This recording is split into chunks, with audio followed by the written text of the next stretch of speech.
and from Little Bow. Mr. Speaker, recently I had the privilege of holding some town halls in my riding with the Leader of the Opposition. It was an opportunity to hear from our constituents. During these meetings, I met a prominent member of the Farm Workers Union. He asked me to openly advocate for a quick resolution to the roundtable regulations so that, quote, farmers can strike, unquote. To the Minister of Labour, is the fix in on writing these labour regulations in order to bolster the ranks of the unions? Minister of Agriculture and Forestry. Thank you, Mr. Speaker. Thank you, the member, for the question. I understand the member might not be well versed in labour relations and other things. I understand that perfectly well, Mr. Speaker. But you know, you're more than welcome to educate him on that. There's no way. Other provinces that have had rights for these workers for decades are yes, I do.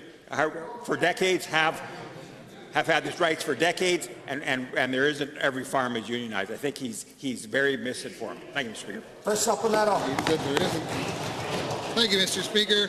I guess the folks across the aisle really don't want to upset the folks that actually door knock for them. Mr. Speaker, given that this government has announced its intention to rewrite several parts of the labour laws, and given that any recommendations from the Farm Safety Roundtables on labour can be undone by this upcoming labour rewrite, Minister, if the government intended all along to rewrite the labour laws, then was this Farm Safety Roundtable nothing more than a PR exercise to take some heat off this government for an ill-conceived Bill 6?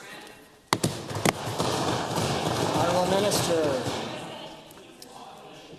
Thank you, Mr. Speaker, and the member for the question.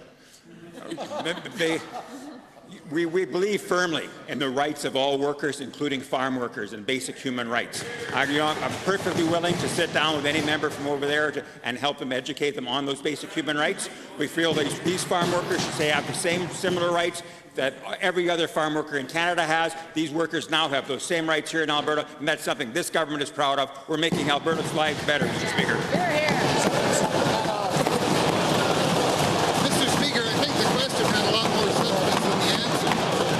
Not a PR stunt, then. Oh, can I start again? If it's not a PR stunt, then given the Farm Safety Roundtables have been going on for many months, and given that your government is rewriting several aspects of the Labour Code and employment standards, and that the question has more substance than the answers I've been getting, Mr. Minister, why are you only giving Albertans a 5-week consultation when the farm safety aspects alone were given several months? Honourable Minister. Thank you, Mr. Speaker. Again, have the opportunity to educate the member a little bit. These group of workers didn't have these rights ever in the history of Alberta.